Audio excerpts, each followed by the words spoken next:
Let's get into the panel now with Gemma Tognini from GT Communications. Hello. G'day, Gemma, and Sky News host Caroline DeRusso live from Perth.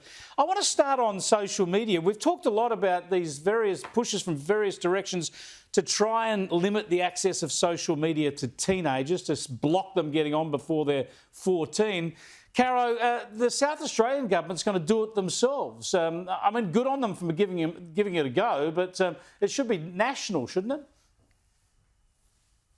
I think it probably should be national, and I think it's one of those things that's just easier to achieve if every jurisdiction does it the same way, all at the same time. The problem is often with these sorts of things, if one state does it, then another, you end up with conflicting and different regulations across the entire country, and then that makes it difficult for businesses to comply. So I figure if there was just one way of doing it across the board, that would probably be in everyone's interest.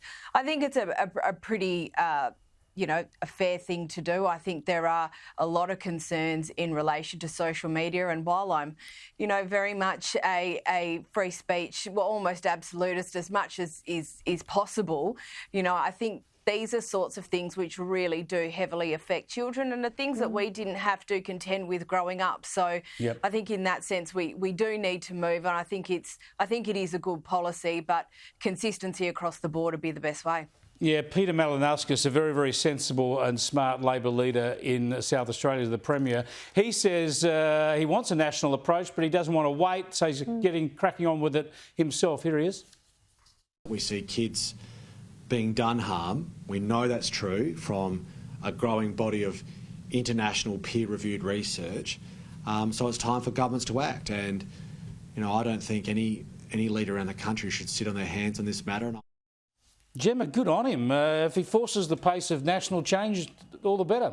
Is that leadership I spy? I suspect that is leadership. We haven't seen it for a while. Well, as I live and breathe, it exists. It exists in the Labor Party. Good on him. It's a great policy. I mean, we restrict the access of children to drugs and to alcohol. We acknowledge that as young people, they are not capable of making certain decisions about going to war, sexual relationships, all of these things. And it is documented, it is proven the harm that social media does to them. So I 100% support this. And I would also say, I heard someone commentating today on the wireless, I can't remember what I was listening to, but they're like, oh, it's so hard for parents. Well, of course it's hard for parents. Parenting is hard. It's not supposed to be easy. And I've mentioned this couple before, they know who they are, but they're two children who are now just in their early 20s. They didn't give them smartphones.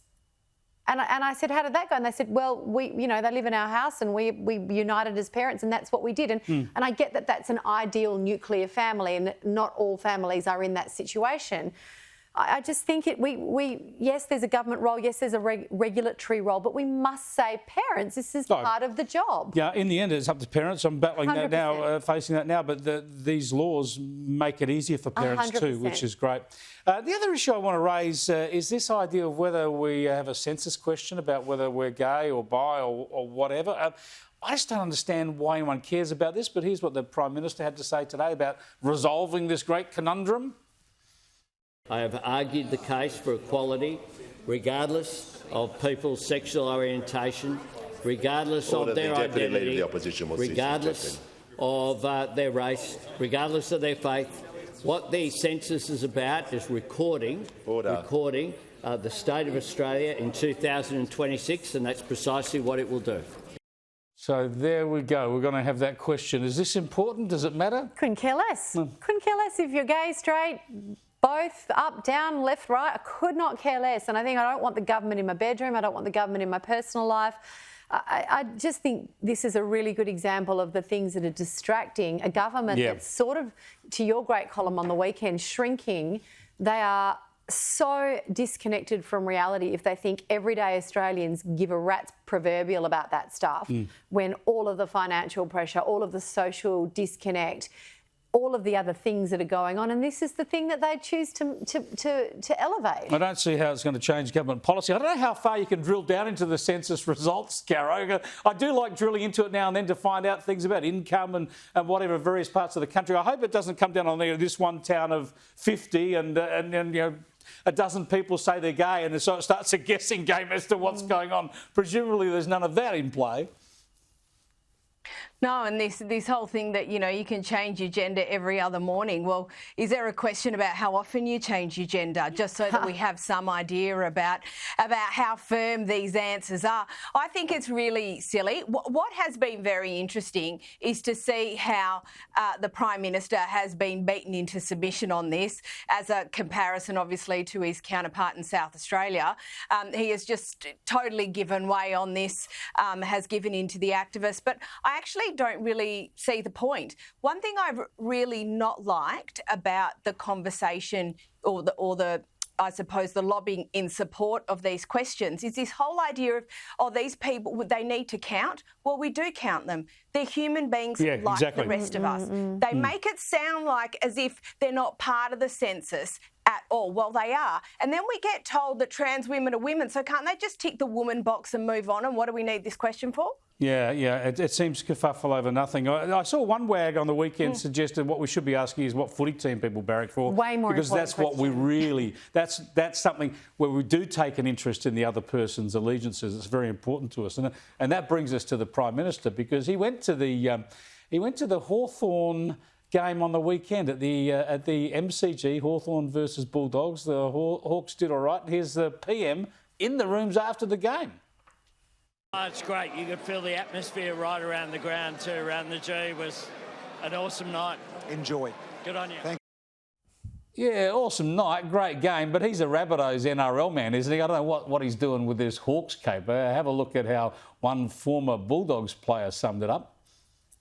Because I feel like the Prime Minister, this was for the good of himself, going into the Hawthorn rooms, and this sickens me. Anthony Albanese, he's had a look at the polls, and he's thought Damo's man, Peter Dutton, is closing and he's in front, there's a gap. He feels like, I need to look like a common man. I'm going to go into the Hawthorn rooms. Give it up, Albo, no one's buying it. Yeah, well, Nathan Brown was a pretty good forward, Caro, and he's a good footy analyst. He shows there he's a pretty good political analyst too. I was going to say that there's pretty nousy. I think he's all over that. I mean, as a general rule, I mean, who really cares? Like, this is another thing that I'm like, oh, the Prime Minister was in the rooms. Whatever. It's interesting. Someone has found him in other teams' Guernseys over the years, so I guess that goes very well with his each-way elbow persona. I mean, in a sense, I don't really care. In another sense, and the point was made, you know, people are struggling to pay bills and all that sorts of thing, and the Prime Minister just thought he'd duck down to Melbourne for the footy.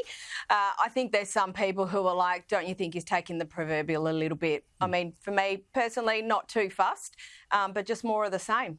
Having said all that, all power to Hawthorn this week. They can finish the job and get Port Adelaide right out of the finals. But I want to go to Gemma Tognini, because you've done some research on this, talking about each-way elbow. Let's have a look at Albo's Aussie rules allegiances. Take us through this. Yeah, I don't know how I feel about this, but there's a very, very important black and white scarf that I felt a little bit of my stomach turn when I saw that today on social media. But you know, it's not just Collingwood though. He's, top left, he's got the Swans, and he's Hawthorn there. Top right, and one of them's Geelong as well. Geelong, wherever he is, he dons the scarf.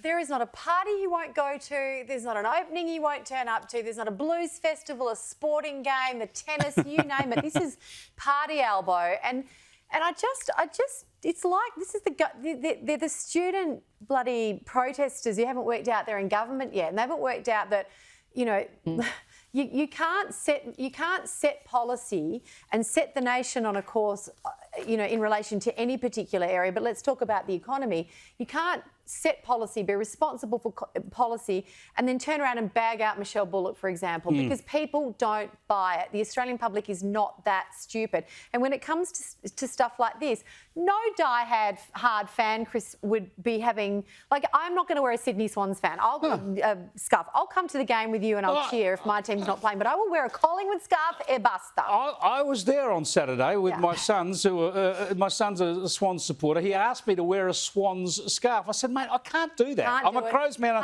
I'll take you to the footy. I enjoy the game.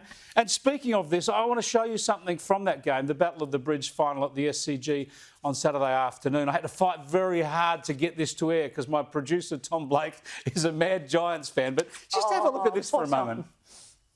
Mills fashions a kick back towards the wing for Heaney! What a hanger! Wow. Now, that is Isaac Heaney taking one of his spectacular marks. I just posed the question, Caro, if there is a sport that goes close to this sport anywhere in the world, I have not seen it. No, and look, we do love our sport, don't we? And we have almost, it's almost, well, it's incredibly unusual, the sorts of allegiances we have to our football teams. I remember when Chris Judd left the Eagles to go to Carlton, and the entire state went into mourning. I didn't care. Like, there is something about except for cheat Gemma, on your spouse, do not cheat on your football team, and that's the end of story. Exactly. What about when Something about Malthouse went to authenticity. Collingwood? What about when Mick Malthouse went to Collingwood? What about when Dangerfield went back to Geelong? Give me a break. Look, we can talk footy all night. We're not going to do that. Thanks so much for joining us, Caro and Gemma. We'll catch you next week. No, I'm on holidays. I'll I'll catch up after the show then.